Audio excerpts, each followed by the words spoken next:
Hey, what's up guys? It's Mike from Job Ready English here with a different video for you today, which is 6 reasons why you're not getting the job that you want. It was an email that went out today and it was received with a lot of responses, so I thought I would share it with you guys. There's going to be lots of cool stuff coming out in the next couple of weeks and months. I've had to move office, and also we have had an addition to the team, which is namely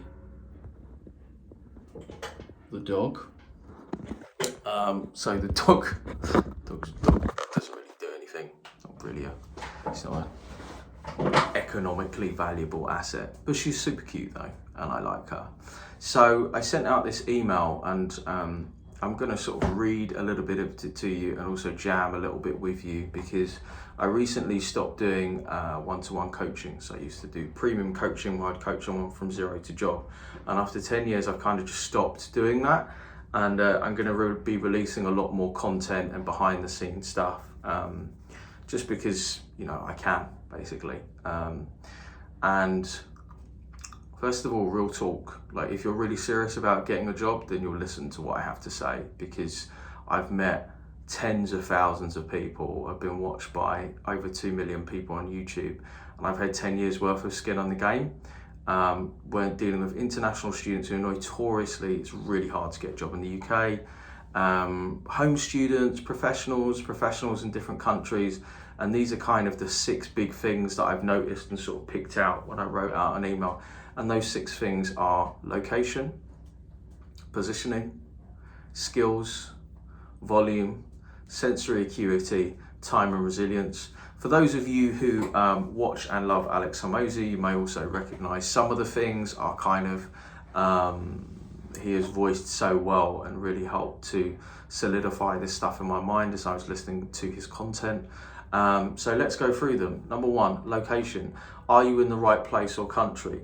So I get people reaching out to Job Ready English and to us from all around the world. You can't get a job in a country if you're not there, particularly for the UK. The end, seriously. If you're trying to get a job from another country in the UK, it's going to be really, really difficult, almost impossible. So if you want to get a job in the UK, you need to be in the UK. End. And as a side note to this, many graduates especially, and many people just in general, are obsessed with working in London, which has just got extortionately high living costs, and ultimately probably not a great standard of living, if that makes sense. So you could do the same job for almost the same pay with half the living costs in so many other cities. Great cities, wonderful cities with just as many amenities like Bristol, Reading, Leeds, Manchester, Birmingham, Glasgow, the list goes on and on and on. You'd be getting a whole lot more bang for your buck. Large companies have offices all across the country. So, and also these roles are much less competitive. If you read Graduate High Flyers, one of the things that I noticed in the report was that these big companies, Times Top 100 companies who had anywhere between 20 to 25,000 jobs available for graduates, would actually have jobs they couldn't fill. And generally the reason they couldn't fill them was because they were remote. So people didn't want to go and work at like these far away places, but they're really not that far away. Same job, same training, same stuff really. So number 2, positioning. Are you applying for the right jobs? And this is, you know, the idea of supply and demand. If you've ever read my 7 steps to get hired, I drew a funny little diagram. If I had the video editing team edit this video, they would have put it on the screen, but I'm just recording it on my phone. So the UK is a financial powerhouse, right? It's a service-driven industry, driven by banks, professional services, engineering, and tech. Many of these jobs require a degree, 2-1 at bachelor's, which is like 60%. If you're just not from the UK and you're like, what is a 2-1? And you can't be bothered to Google it, it's just 60%, right? And that's it. So you could study fine art, sociology, criminology, somethingology, doesn't really matter. So what does matter is if you're applying for jobs which have a low supply and a high demand, like a research scientist, a librarian, journalist, blah, blah, blah, and so on and so forth. Is there, and also think about career trajectory, not just now, but 5 years from now. Is this a profession that is shrinking and will continue to shrink? So for me, there are going to be less journalists needed, not more journalists. Controversial, but maybe true. So here's a test that you can do. Type the role that you want to apply for into Indeed and change the filters that have been advertised in the last 7 days, advertised by an employer, that are full-time and need a bachelor's degree or a master's degree if that applies to you. And that's the current supply of what you're looking for. Now, if there are less than 50 jobs, so I did this for a research scientist and there were like 28 jobs. And I was like, yeah, that's not a big enough supply, because then you've got to think about, you know, minimum the tens of thousands of graduate students that you're competing with. All things being equal, it's not that you're better or worse than anyone else. It's just, it's really difficult to choose between people who look kind of the same on paper, and obviously not in front of each other. So widen your search. And it may be that you're being too picky or missing out on opportunities which pay just as much, but you think you can only apply for jobs which are related to your degree. This is wrong. If you're wondering when my shoes are up here, it's because sometimes when I'm in this office, I take off my shoes and the dog eats them. So I have to put my shoes up there. Anyway, number 3, skills. Do you have good enough skills to get noticed? There was a brilliant video recently from Alex Amazing. I must have watched it like 15 times.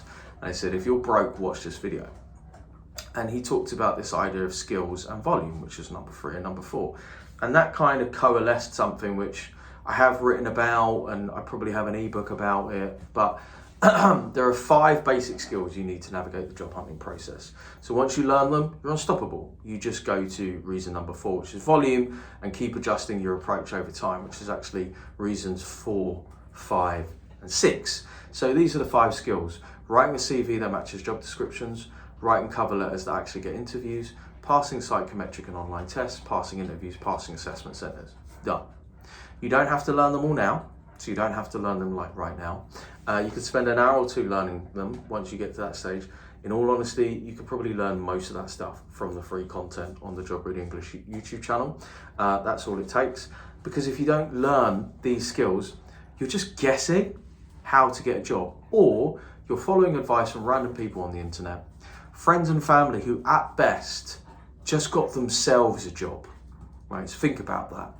And imagine that, taking advice from someone who's not even got themselves a job, like your mate who's also a student. He's like, I think we should do it like this. And you're like, have you got a job? Like, you want somebody who repeatedly has got themselves a job, or many jobs, something like that. I'm not saying you can't learn everything you need to know to find a job by yourself for free. Of course you can. Finding a job isn't rocket science. People have done it for hundreds of years. But the real question is, and this was a great idea, again, from an Alex Amazing video, which I loved, which is the sales video, and he talked about the ignorance debt that you're paying. And when I think about the ignorance debt for you guys, it's time, particularly if you're a graduate student, and it's time and money if you're a professional, right? So what's the ignorance debt that you'll pay to just stubbornly do it your own way? A month, 3 months, a year, 2 years. And I know this, right? Because when I was doing coaching, I first started Job Ready English in like 2020, and people will email me, and I have, my inbox obviously goes all the way back to February 2020 when I started the business. And someone would sign up, and then they'd send me an email and say, I loved your ebook and blah, blah, blah. And then they'd be like, I'm going to try and do it myself. Or they'd sign up for a consult and then they'd cancel. And then like a year later, 2 years later, 3 years later, they'd be like, I just can't do it by myself. Will you coach me? And of course now the answer would be no, because it's not worth my time. And so what I'm saying is, if you want a shorter way to do stuff, just copy someone who's done it hundreds of times, like me. I've done it with clients since 2013. And I'll put a link down in the description below where you can buy any of our courses. I'll give you the same discount, which is 33% off. I don't know when the discount will end. If it's super successful, I might just kill the discount. So I've never given 33% off our courses. Number 4, volume. Are you sending enough applications? Now, this is a really common theme. People, they'll be like, I've applied for loads of jobs. I'm like, cool, define loads. And they'll be like, yeah, I've applied for this company and this company. I'm like, just give me a number. Very often, people's number is anywhere between like 5 and 20. I'm just like, dude, are you serious? Because if I could define the formula for getting a job, it's skills times volume times time equals success, right? So it's the skills of that you need, those 5 skills of finding a job and going through the processes, the volume, how many applications that you're going to send, and the time that you're willing to be resilient and repeat the process of volume and learn the skills equals success. Now, when you think about that as a formula, if you have 0 skills, the result is 0, right? Doesn't matter how much volume you put in, how many applications you send, or how long you do it for, you have 0 skills. So, in maths, we learn that if you times something by 0, it doesn't matter how big the number is, still 0. So volume without skill is just volume. It's like reading loads of books about dating and then never asking someone out on a date. So get the skills first. Try the course. There's 2 links to free stuff down below, which is the Application Success Secrets course, because basically I'm going to give you everything that you need to get your first, next or last interview for free. And then after that, you're going to be so blown away, you'll be like, oh, just take my money. And then you'll buy stuff from me, because I'm not ultimately benevolent. I have a business as well. Everybody's got an agenda. And then just do the volume. So can you do 1 application a week? Cool, do 2, then do 5, then do 10. Now, slightly conversely, because I know that some people may not have this habit, right? So what they'll do is they'll watch stuff on YouTube and they'll be like, oh my God, I'm gonna work like 70 hours a week on this thing. And then they just like, ugh. Do you know what I mean? So let's be realistic. Try and take something from James Clear, Atomic Habits, which is like, the 2-minute rule, 5-minute habit, whatever, right? Make it as small as possible, where you're just like, of course I could do that. That's easy. I could do that in my sleep. Great, start there, right? So start there and do it week 1, week 2, and you're like, that's easy. I'm going to do more and more and more. And before you know it, you could be cranking out 10 a week, 20 a week, 50 a week. Now, why not hundreds and hundreds a week? Because I'm talking about high quality applications. So if you're the guy, the girl, I just say guy like it's not, whatever. It's not doesn't mean man or woman, it's just person. If you're sending out the same CV and cover letter to everyone, stop doing that. It's a complete waste of time. Stop messaging people on LinkedIn and asking them for a job. It's a complete waste of time, right? You may feel like there's the illusion of busyness. You're like, oh my God, I'm doing all this stuff and I'm really busy. And someone goes, applied for many jobs today? And like, yeah, I applied for like 78, but they're all crap, right? Because it needs to be tailored to the skills and experience required for the jobs. Don't do that. It's garbage. Don't do it. Not. Number 5, sensory acuity. Is what you're doing working? Okay, and this kind of ties in to point number 4 and where I ended, about the garbage. And what I mean by this is, I had a guy on a live Zoom Q&A, and I got to the end. I don't do them very often these days, but I used to do them like a couple of times a week when I first started the business. And he was really angry, and he came on the Q&A and he was like, I've applied to 3,000 jobs and I still haven't got anywhere. And he was really angry at me. I hadn't done anything. I didn't even know the guy, right? So he's like, okay. And then he kind of had a little rant, and I let him go on, like for a minute or 2. And I can understand that he was angry. This seems very frustrating. And then when he'd finished, I was just like, why didn't you stop at 100 and review what you had done? He was like, what do you mean? I said, well, why did you do 3,000? Like, have you changed your approach? Is it the same approach? And he was like, oh, no, I just kept sending out more applications. I was like, why? Like, it's kind of like me trying to hammer through the wall with my fist. When my hand is bloody and raw, maybe I'm gonna go, maybe there's a better tool for getting through this wall than my own hand. Right? So sensory acuity is basically like looking around us and thinking, this is working or this is not working. I should do something differently, right? Like, for example, if you're sending loads of applications, you're not getting online tests, you're not getting interviews, something's wrong. Like, I'd say to you, if you send out like 10, maybe 20 applications and you hear nothing back, something's wrong, right? And you can go all the way back to the start. Are you applying for the wrong location? Are you applying for the right job? A job that's got high supply. Might have high demand, but it has high supply, right? Do you have sufficient skills? Are you leveraging sufficient volume? Sensory acuity then goes, why isn't this working? And when you do get something that comes about, a really good thing to do is go, this worked. Why is that? Was it the application, the role, the company? Is it just blind luck? Is it just, kind of throwing darts in the dark? But there must be something about that process. There's like, that worked. right? If you're really struggling and genuinely you've tried lots of different things, there's a link down in the description below, and you can book a call with me, right? And be like, hey Mike, what's going on? This is what I'm doing. So finally, number 6 is just time and resilience. Do you just need to keep going? Right? So we've got skills, cranking up volume, we're doing things right. So now it's just a matter of time. Now I want to let you into something. So when I used to do one-to-one coaching, so over the 10 years that I've done it, people have paid anywhere from like £5,000 to £17,000 to have one-to-one coaching with me. You might think it's mental. They thought they had a good deal. Doesn't really matter because I don't do it anymore, right? Minimum, they did at least 20 applications. Average 30 to 50, some did closer to 100. That's with me looking over their shoulder and checking what they're doing, right? So this gives you a kind of an idea to think that if you're doing that volume by yourself, it's not good. You need to do more, because people's idea of volume is wild. They'll be like, and I've had so many calls like this, they'll be like, well, I've done like 7 applications. And I'm like, are you serious? You've done 7 job applications and you've been, like 3 months? Come on, man. You don't really want a job. It's like me saying I want to be, an Olympic level weightlifter. And someone goes, how many times have you lifted weights in the last year? And I'm just like, 5. But I can't believe like the GB Olympic weightlifting team won't look at me.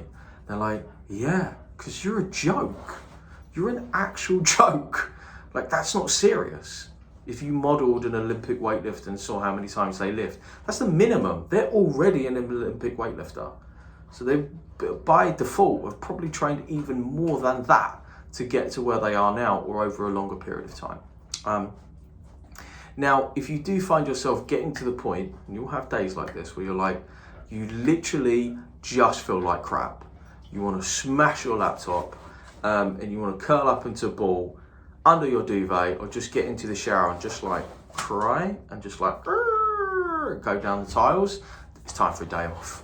This is like burnout zone, right? Because you're starting to internalize the rejection, the failure, all that stuff, and you're just like, why don't you love me? Just it's time to take a step back. But kind of remember to yourself that these are the hard parts, and I've been through this many times, different things with writing and business and other things, and I'm like, okay, what shall I do? Get up and do it again, right? There are days when I've just gone, do you know what? Fudge to this. Right, I'm just going home. Gonna eat a tub of Haagen-Dazs, watch some Netflix, and just, I'm not doing this anymore. But then I kind of then just go, these are the hard bits where people give up, where people just stop.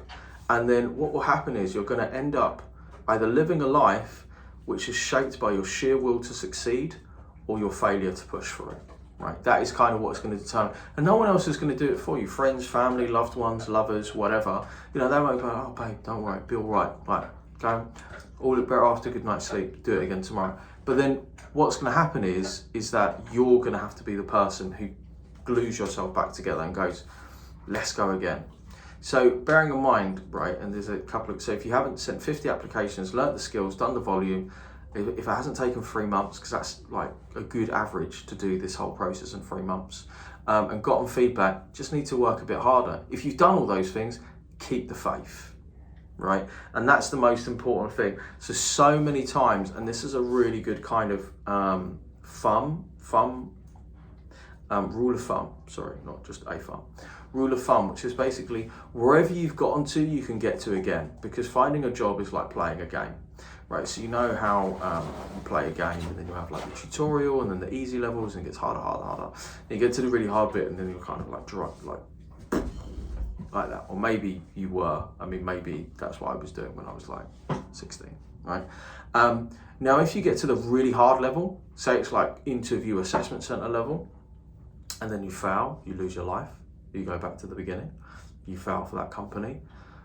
The rest is just easy again, man. It's really easy to get to that stage again and again and again. So if you're watching this and you've already had an assessment center, you're going to get another one. If you've already had an interview, you're going to get another one. If you've already had an online test, you're going to get another one. If you haven't had any of those things, you need to learn the skills. You need to learn the skills to be able to do those things. Guys, I hope that you enjoyed this video as much as our subscribers did. If you want to join our subscribers list, then sign up to some free stuff down in the link below, and I will see you soon. Good luck. Bye.